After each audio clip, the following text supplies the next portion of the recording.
Designer, caricaturista e cartunista, o nosso convidado desta noite assinou trabalhos em algumas das mais prestigiadas publicações mundiais. Nascido em Lisboa, viu o destino cruzar-se com Macau na década de 90 e desde então regressa sempre que pode ao território.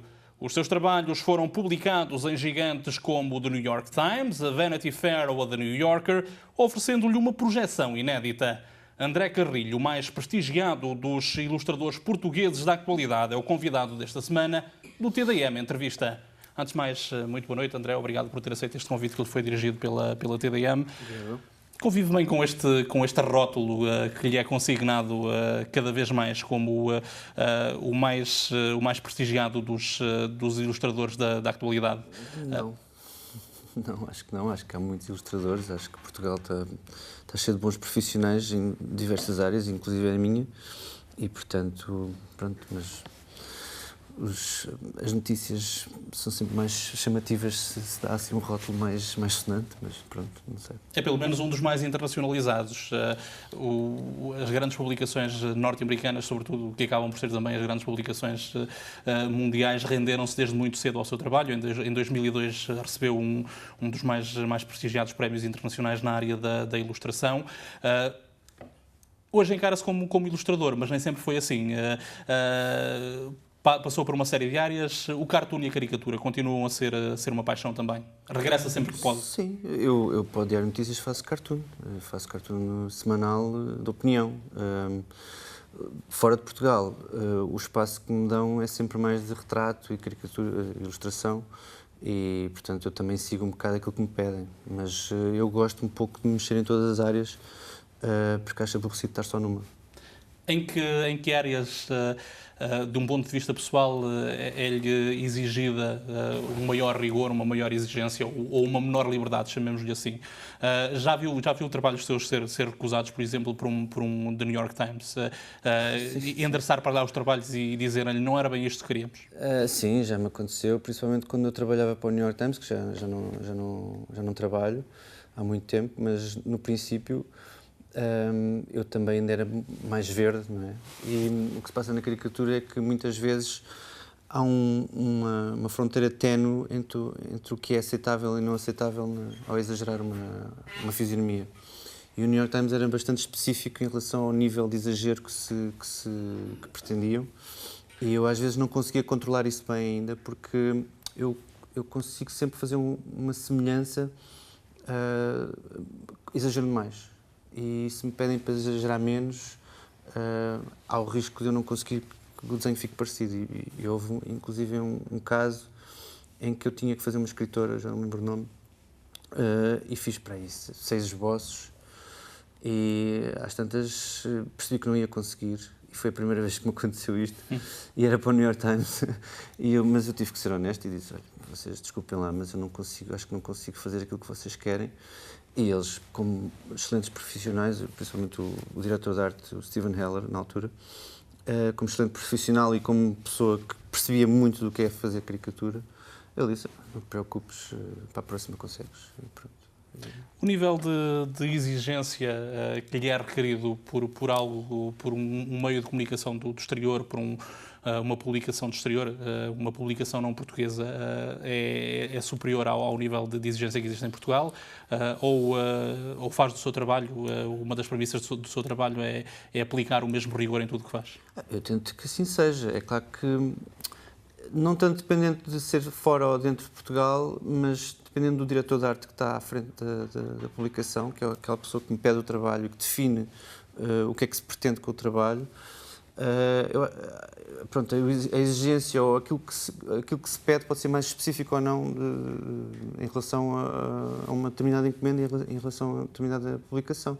Portanto, eu posso estar a trabalhar lá para fora de Portugal, e ter um diretor de arte que me dá mais liberdade ou não, e a mesma coisa em Portugal. Portanto, isso ainda não vi grande diferença. Já tive muitas exigências feitas em Portugal, e excelentes profissionais que sabiam muito bem o que queriam, e tive também liberdade total. Varia muito. Onde é que o nível de exigência do público, chamemos-lhe assim, é maior? Na ilustração ou no cartoon? Já teve... Eu perguntava-lhe há pouco se tinha tido problemas com trabalhos a serem recusados. Já teve trabalhos que não foram muito bem recebidos por parte de quem comprou o jornal ou de quem comprou a revista? Eu raramente tenho contacto com os leitores.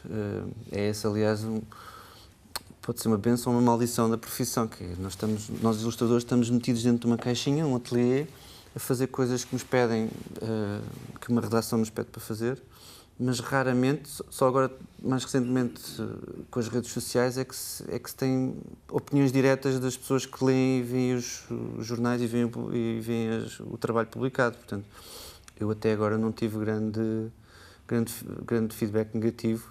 Por acaso, quando trabalho para o New York Times e que foi no começo de uma maior atividade online, acerca de opiniões, as pessoas podiam dar opiniões e tal, eu cometia um erro que era um erro que as pessoas mais famosas dizem que não se deve cometer, que é googlar o nosso próprio nome, a ver o que é que se diz. E fui parar a um ou dois blogs de pessoas que viam os desenhos no New York Times e davam as suas opiniões. Eu lembro de uma senhora que dizia que estava a tomar um pequeno almoço, abriu o New York Times e sentiu-se mal disposta, porque não conseguia comer, porque o exagero era tão grande. Convive bem com este tipo de crítica, não é por isso? Sim, acho que tem piada. Sim. É melhor conviver com este tipo de crítica para aprender ou com as consequências de um prémio internacional como aquele que recebeu em 2002? São críticas de natureza diferente, mas... Acho que toda a gente prefere o prémio, mas é claro que não se pode agradar a toda a gente. E mesmo o prémio é um fruto de um certo acaso, não é? Para ganhar um prémio desse tipo, primeiro é preciso concorrer, não fui eu que concorri, foi o diretor de arte do Jornal Público, na altura o Jorge Silva, que mandou o trabalho sem o meu conhecimento para o concurso, mas também é preciso, antes disso, ter a oportunidade de fazer o trabalho e, ao fazer o trabalho correr bem. E são aí vários fatores que nem sempre estão todos conjugados e é muito difícil que eles se conjuguem outra vez da mesma maneira. Portanto, eu nessa altura ganhei esse prémio com um trabalho feito acerca de personalidades do jazz americano.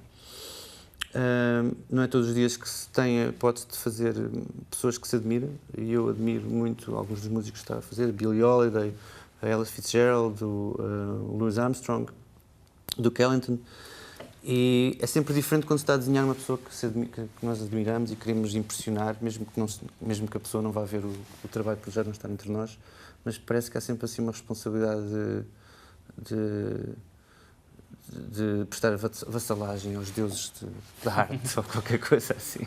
Há pouco perguntava-lhe porque gostava de perceber se o nível de exigência quando se recebe uma má crítica, por exemplo, ou quando se recebe um prémio ou mesmo, sente o peso da responsabilidade de continuar a manter uma linha de trabalho coerente, um trabalho que possa continuar a ser chamativo, ou nem por isso? Eu sinto o peso da responsabilidade quando, por exemplo, me chamam um dos melhores ilustradores, como disse há bocado. Eu conheço muitos bons ilustradores que se calhar não se falam tanto deles, mas quer dizer, pronto, um artista hoje em dia tem que viver com uma certa... Como é quase um empresário em nome individual, eu não tenho agente, eu faço a gestão da minha carreira, da minha vida, eu tenho que sempre conviver com algum marketing, não é? E tenho que o assumir. E esta entrevista, aliás, é parte disso, não é? Mas se convivo bem com isso, sinto alguma pressão, mas sinto também uma pressão sempre interior de fazer um bom trabalho e nem sempre estou convencido que o faço. Aliás, muitas vezes não estou e preciso de que alguém me o diga. Aliás, acho que isso é próprio de muitos artistas serem bastante inseguros e eu não sou exceção nesse aspecto. Já alguém disse que se és conhecido estás na moda e se estás na moda passas de moda. Eu estou sempre à espera do momento de passar de moda ou de ser menos conhecido ou de ter menos trabalho. Provavelmente está de chegar esse dia. Até lá vou tentar fazer o melhor que posso. Provavelmente na ilustração e na caricatura o momento mais difícil é encontrar sempre a própria voz, o próprio estilo, o próprio traço. Dizia numa entrevista recentemente que sentiu a necessidade de passar um bocadinho além daquilo que é o seu próprio traço e viajar um bocadinho, retratar aquilo que vê quando viaja. Aliás, numa experiência que deu aso a uma exposição que está patente cá em Macau, a exposição Inércia, que esteve também patente em Lisboa, o peso da rotina é algo que o incomoda. Eu não diria da rotina, mas o peso dos trabalhos por encomenda. Quer dizer, os trabalhos por encomenda nunca são bem, por mais duros que sejam, nunca são bem um trabalho, não é? Quer dizer, não trabalho uma mina, não faço assim uma coisa mesmo dura, faço uma coisa que eu provavelmente faria de qualquer maneira, que é desenhar. Portanto, o peso é sempre relativo. É claro que há alturas em que eu sinto mais ou menos prazer em fazê-lo e tento contrariar isso, mas quanto mais conhecido se é a fazer uma determinada coisa, menos nos conseguimos libertar dela, porque o que nos pedem para fazer é exatamente aquilo que já conhecem e que já sabem que nós fazemos. Portanto, nesse aspecto, às vezes é aborrecido eu estar a fazer coisas que eu já sei como é que vão sair. Porque, lá está, como eu dizia numa entrevista há pouco tempo, no ato de criação tem que haver alguma descoberta. Para mim, é um ato de comunicação, para outros pode não ser, e é também um ato de descobrir o que é que vai ser. Eu posso ter muitas ideias do que vou fazer, mas é só fazendo é que eu descubro exatamente o que é que vai acontecer. Mas à medida que se vai fazendo sempre as coisas da mesma maneira, já se começa a ser demasiado previsível e eu tento fugir a isso o mais que posso. O sucesso deste novo André Carrilho, que venceu com uma capa, um prémio de ilustração, a capa da revista Volta ao Mundo, surpreendeu de certa forma, porque é algo que foge à tal imagem que temos de si. Estava à espera desta distinção? Não estava. Para já fiquei surpreendido por a Volta ao Mundo me deixar fazer uma capa, porque é uma coisa que uma capa de ilustração, ainda por cima com desenho à vista, não acho que seja comum, ainda por cima porque eles não puseram restrições, normalmente tem que ser um desenho bonito, a cores, aguarelas, sei lá. E neste caso eu fiz uma coisa, duas cores que não correspondiam às cores que eu estava a ver, portanto eu uso um critério de cor que é mais gráfico e pessoal do que propriamente realista. Portanto é um desenho amarelo e pretos e eu achei que aquilo, pronto, não havia muita gente que poria aquilo na capa, mas acho muito gratificante que tenha sido reconhecido. Sim. E fê-lo com recurso a uma técnica ou um estilo de trabalho muito pouco habitual, não corrige aquilo que desenha, apenas acrescenta. Como é que é possível resultar com tanta perfeição? Não é habitual para mim, porque eu sempre fui uma pessoa mais cerebral e pouco espontânea a trabalhar. Eu não consigo... Eu tenho que primeiro pensar e depois executar. E neste caso, lá está, como estava um bocado farto de fazer as coisas sempre da mesma maneira, e decidi pôr-me à prova e voltar a um certo caráter artesanal do desenho e da ilustração que eu andava a perder porque confio demasiado em ferramentas digitais, apesar de sempre ter desenhado à mão. Começo sempre por um desenho à mão, mas as ferramentas digitais são uma muleta que às vezes acabam por definir o estilo e eu queria saber se eu conseguia andar sem muletas, basicamente. E portanto, quer dizer, mas há outras pessoas que o fazem e fazem muito melhor do que eu, mas eu tentei dar a minha abordagem. Pelo meio, com passagens por Lisboa, por Moçambique e por Macau, descobriu que poderia ter sucesso também como artista de rua, o que é algo... E é uma questão curiosa, que não nega esta possibilidade. Não nega esta possibilidade. Eu gosto do facto de saber que se tudo o resto falhar, eu posso ir para a Rua Augusta ou para a rua fazer um desenho e ganhar a vida, assim. Porque é um ofício, pronto. Esta história da arte faz-me um bocado de confusão com definir o que é arte, o que não é arte e ser artista. Eu sinto-me mais à vontade se me chamarem artesão, ou desenhador, ou ilustrador. Sinto que tudo podem ser disciplinas artísticas, mas gosto que o meu valor esteja definido em algo que seja mais concreto, palpável, como a habilidade de fazer qualquer coisa. Acho piada a isso. Pronto. É claro que depois As coisas não são bem assim, mas são mais complexas, mas estou a tentar resumi-las. Este périplo que deu aso a esta exposição, a Inércia, foi também, de certa forma, uma viagem de autodescoberta, ou nem por isso?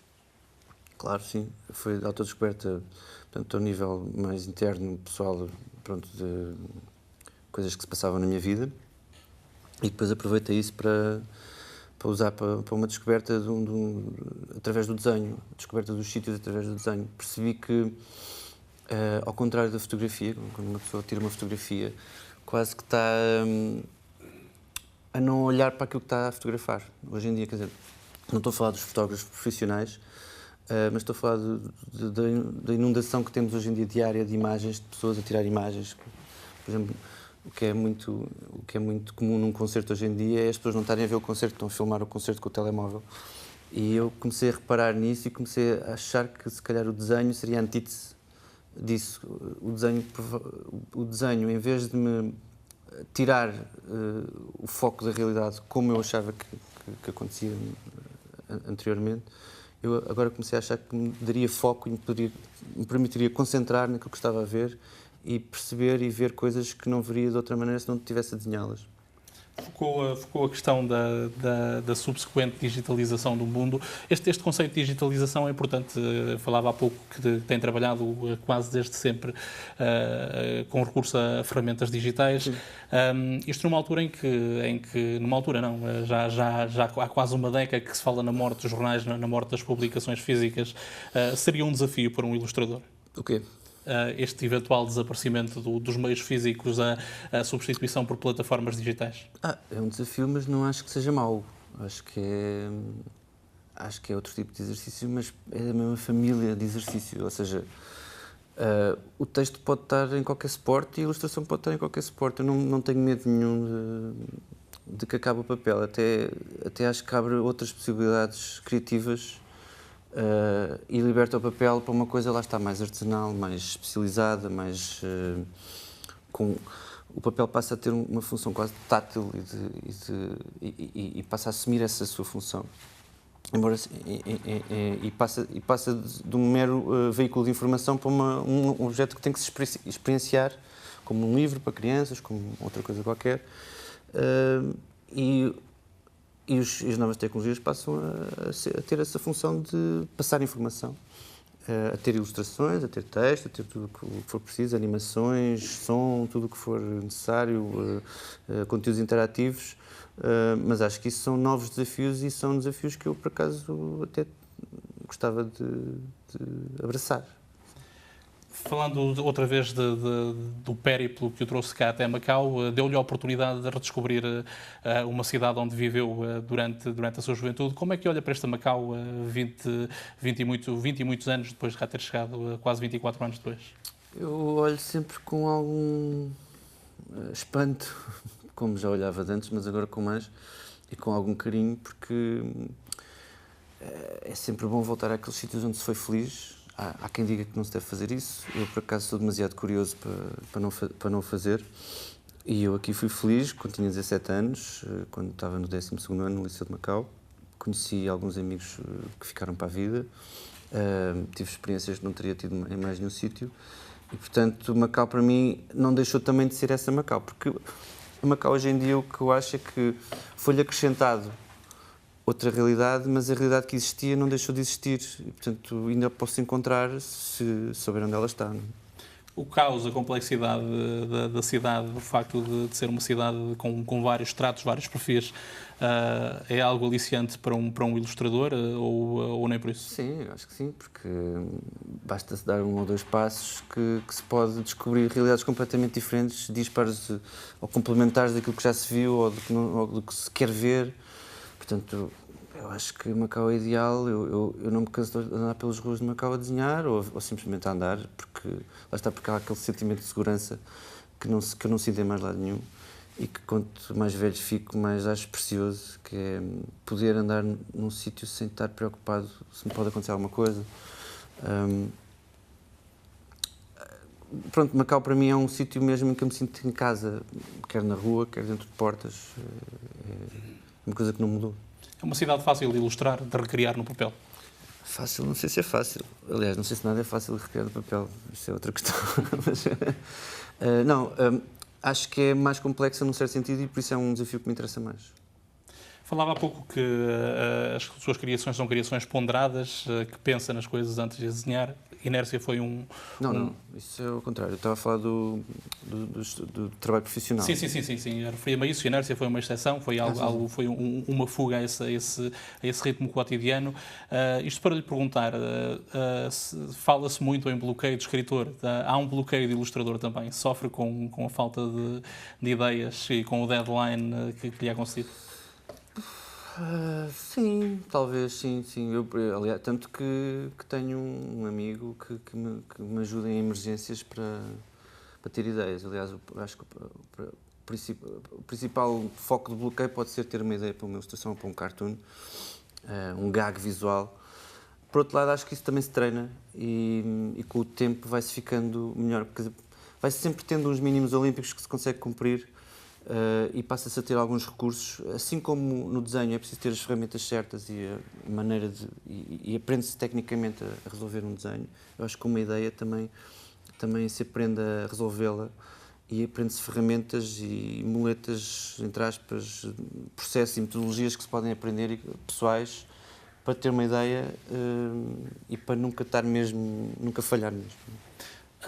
É um criador com tendências eminentemente urbanas, ainda assim dizia recentemente numa entrevista que necessita de um certo sossego, de um certo silêncio para criar. Como é que se encontra este tipo de circunstâncias numa cidade como Macau, por exemplo? Eu não sei onde é que eu disse isso, mas isso acho que varia muito com a minha disposição. Eu, por acaso, posso estar quer em silêncio.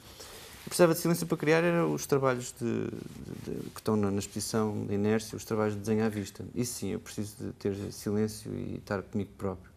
Mas quando estou, por exemplo, a pensar num cartoon, na fase da ideia, sim, preciso estar isolado. Mas depois, quando estou a executar o desenho, até gosto de estar rodeado de gente e muitas vezes estou rodeado de pessoas no ateliê ou em casa. E a regra é, desde que não falem diretamente comigo, eu posso ter confusão ao meu lado e não me incomoda. Esta experiência com Inércia é a primeira de muitas ou nem por isso? Está na moda esta que, ou de certa forma, regressou a moda da ilustração de viagem, das pessoas desenharem aquilo que vem, algo que sucedia muito, por exemplo, nos travelogues do final do século XIX. Esta experiência com Inércia é uma experiência a repetir?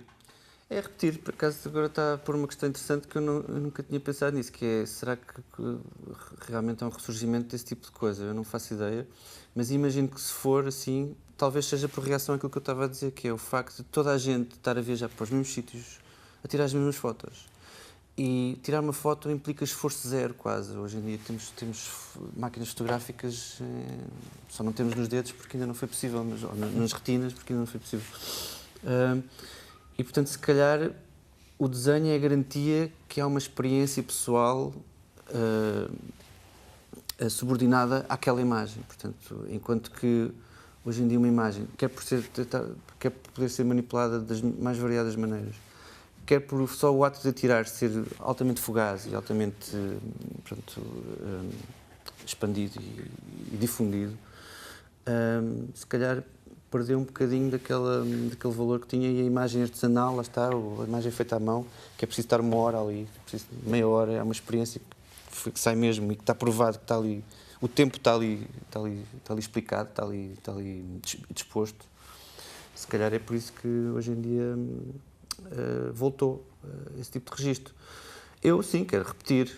Eu tenho que ter sempre cuidado, é porque à medida que eu vou ficando mais fluente a fazer uma coisa, eu tendo a ser mais ambicioso. E eu acho que este tipo de coisa não pode ser muito ambiciosa, tem que ser simples.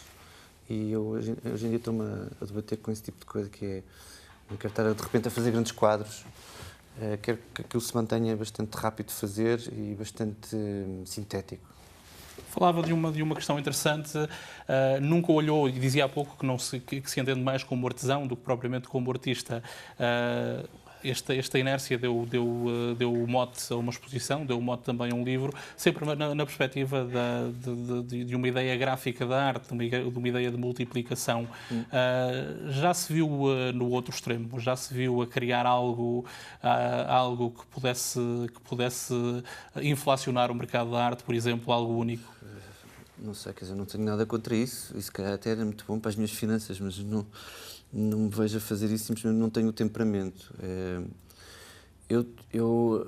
O meu trabalho vive mais, acho eu, de um gosto de fazer coisas.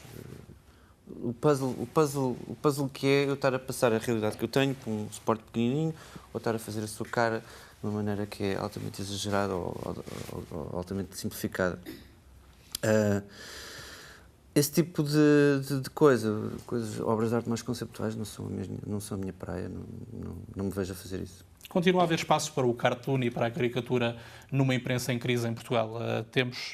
Os jornais vendem cada vez menos, há outro tipo de exigências, por exemplo, com suportes digitais. A caricatura e o cartoon têm um lugar seguro naquilo que é a imprensa portuguesa ou os dias já foram melhores? Eu acho que enquanto a imprensa não mudar o modelo de negócio, se calhar não podem confiar tanto em vendas, se calhar noutro tipo de financiamento, não sei. Eu não sou especialista disso. Agora, acho que as pessoas querem ver cartoon, querem ver caricatura, ilustração, querem ler e querem ter jornalismo de qualidade também. E acho que há de sempre haver essa procura. Não estou a ver. Agora, como é que isso se faz? Isso andam pessoas mais especialistas do que eu a tentar perceber como é que vão fazer. Mas acho que não será complicado. Quer dizer, o iTunes, por exemplo, foi uma maneira de começar a rentabilizar a música online. Antes disso, dizia-se que a música tinha acabado. Portanto, não me choca pensar que num futuro próximo as notícias também arranjar um modelo de negócio que permita que sobreviva. Recusava há pouco terminantemente o rótulo do mais ilustre ilustrador de Portugal neste momento. Ainda assim, o sucesso que tem tido fora de portas abre portas a outros profissionais portugueses desta área ou nem por isso?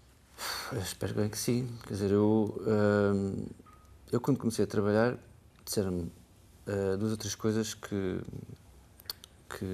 hoje em dia, em retrospectiva, é interessante recordar. Primeiro, disseram-me uma vez num jornal que o meu trabalho era muito bom, porque é que eu não ia lá para fora? E não me deram trabalho. Foi basicamente isso que me disseram.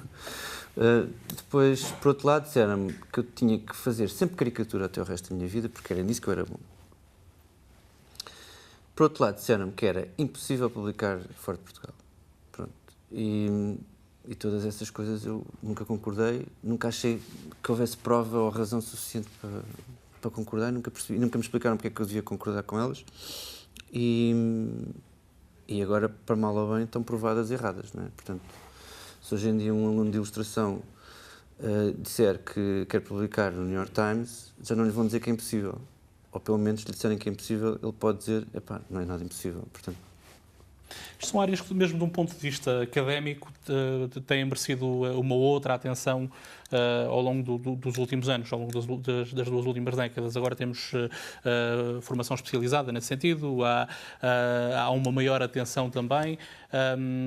Isto para lhe perguntar, apesar da afirmação de se ter afirmado academicamente e de se ter afirmado também, é mais fácil hoje em dia fazer carreira ou mais difícil? eu não me formei, academicamente, como é que disse? Não me afirmei nada. Aliás, não tenho curso nenhum. Sim, não, mas o que eu dizia era que na sua altura, eventualmente, não havia este tipo de recursos. Hoje em dia Sim. já há cursos de ilustração, há cursos de grafismo. Isto para lhe perguntar, estes cursos abrem mesmo portas ou é mais fácil afirmar-se hoje em dia ou nem por isso? No mercado de trabalho? Sim.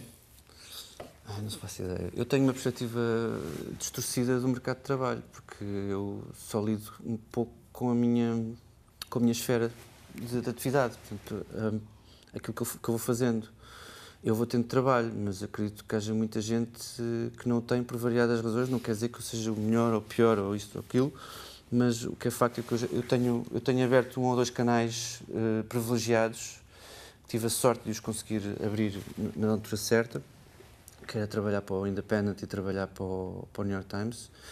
Apesar de já não trabalhar para o New York Times foi uma montra que não conseguia, que eu não encontraria de outra maneira. E o Independent até hoje, em Londres, eu continuo a trabalhar semanalmente para eles e é também outra montra que me permite manter alguma relevância no mercado de trabalho.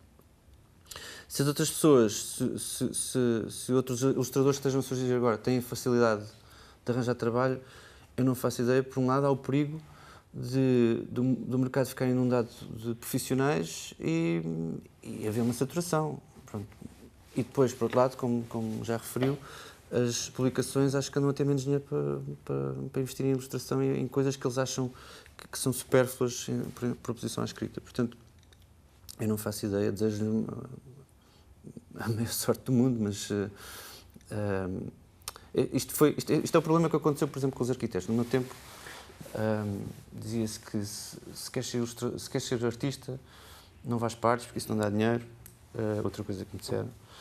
Não dá dinheiro, não dá uma carreira, pelo menos, e tens que ir para a arquitetura, que é mais ou menos o compromisso ideal. O que é facto é que vi imensa gente ir para a arquitetura que hoje em dia estão no desemprego, porque há uma saturação de mercado e o mercado não comporta tanta gente. Portanto, acho que a regra é sempre tentar fazer aquilo que se quer fazer e que se tem gosto a fazer, porque trabalhando consegue-se chegar a um nível de qualidade que pode ser o suficiente para assegurar uma carreira. E esse trabalho, se vem com gosto, ainda é melhor. Mas não sei, eu não gostava de estar na posição de um aluno hoje em dia. Isso não, porque acho que eu vendo o meu percurso, acho que houve uma grande componente de sorte. E não sei se eu teria a mesma sorte hoje em dia. Dizia-me há pouco que, antes ainda desta vaga de imigração que assola Portugal, foi aconselhado a emigrar. Como é que olha para este esvaziamento de gente qualificada, para o facto de haver esta torrente de gente qualificada a sair de Portugal? Uma tragédia, pronto, mas quer dizer, não os posso censurar. Eu tenho a sorte de trabalhar por e-mail e não tenho que ter uma presença física junto do meu empregador ou junto dos clientes que eu vou tendo. Portanto, eu desde muito cedo que percebi que eu podia estar em qualquer parte do mundo, mas que por causa disso não me importava estar em Portugal, paradoxalmente, porque estou mais ou menos livre de sair de lá quando puder e não dependo, a minha esfera de trabalho não depende fisicamente de Portugal.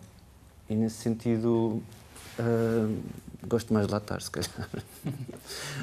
Eu rematava esta nossa conversa com uma última questão. Depois desta inércia, que outras itinerâncias lhe reserva o futuro? Podemos continuar a acompanhar o seu trabalho semanalmente no Independent, como dizia, esporadicamente em revistas como a Vanity Fair, para a qual trabalhou em novembro último, por exemplo. O que é que Drecker lhe tem em mãos? Eu queria fazer um livro infantil, queria fazer mais desenhos destes que fiz para a exposição, e tenho alguns projetos pessoais de animação e de várias áreas. Pronto, gostava de, por exemplo, entrar no mundo dos telemóveis, do mobile, fazer aplicações ou fazer coisas interativas, fazer coisas multimédia, que já fiz algumas coisas, mas ainda não explorei bastante esse lado. Mas realmente não tenho nenhum plano estabelecido. Tenho mais ou menos metas a longo prazo.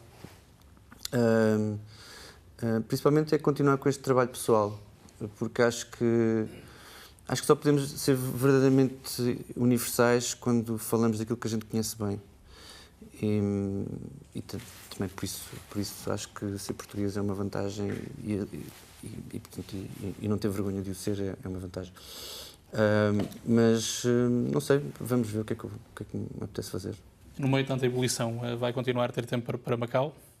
Acho que sim, tenho aqui amigos e eu acho que casa é onde estão os nossos amigos também. E Macau é um bocado a minha casa também. Agradeço uma vez mais, André, o facto de ter aceito este convite que foi dirigido pelo TDM. Quanto a si que nos acompanhou a partir de casa, o nosso muito obrigado pela sua preferência. O TDM Entrevista regressa na próxima terça-feira com um novo tema e um novo convidado.